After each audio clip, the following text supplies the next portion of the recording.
Bronco Raptor is obviously the range-topping model, loaded with the same high-performance upgrades as the Ranger Raptor.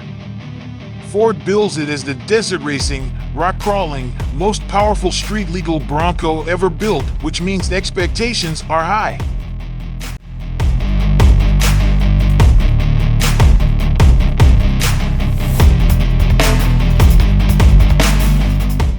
Looks, subjective though they may be, are part of the Raptor equation.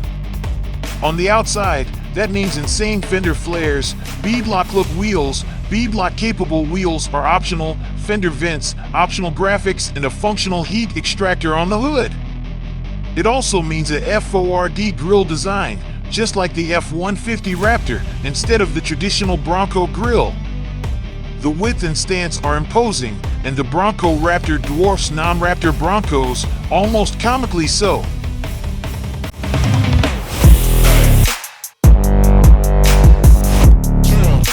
The interior remains mostly regular Bronco, but with Raptor-specific touches like carbon fiber and code orange accents, as well as unique graphics in the standard digital instrument panel.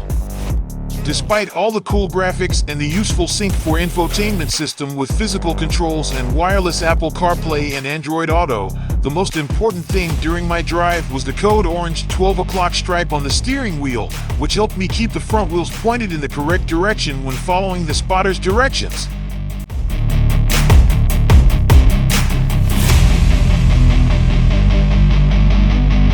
The interior being mostly Bronco is both good and bad. It feels roomier than a Wrangler, and the control layout is wonderfully intuitive and easy to use, but it doesn't make the Bronco Raptor feel unique, and the quality is a little below the Jeep's.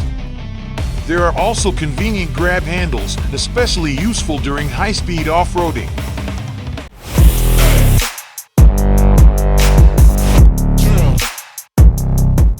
We're pretty sure we heard Ford's new Bronco Raptor snicker when we brought it to the off-road course at our SUV of the Year competition.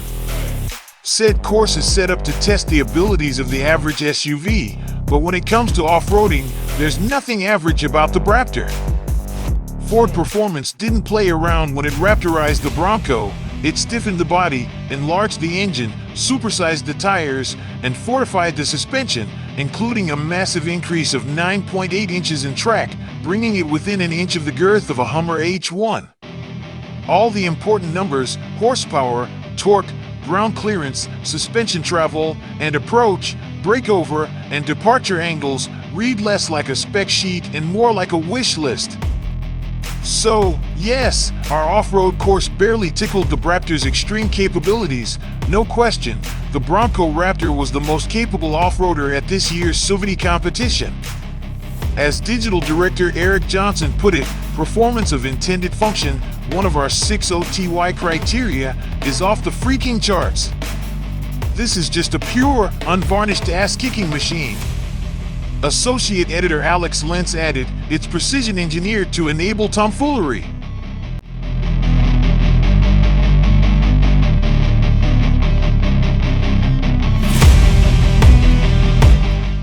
Yet despite the Raptor's on-road acceptability, we can't really say it's a good choice as a daily driver.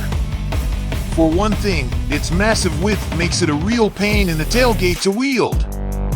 Wherever you think the front tires are, they're always farther away. And there are some OTY criteria where the Bronco Raptor simply cannot get ahead. On-road safety is always going to be somewhat compromised in a vehicle this focused on off-road ability. There's just no getting around that. Efficiency?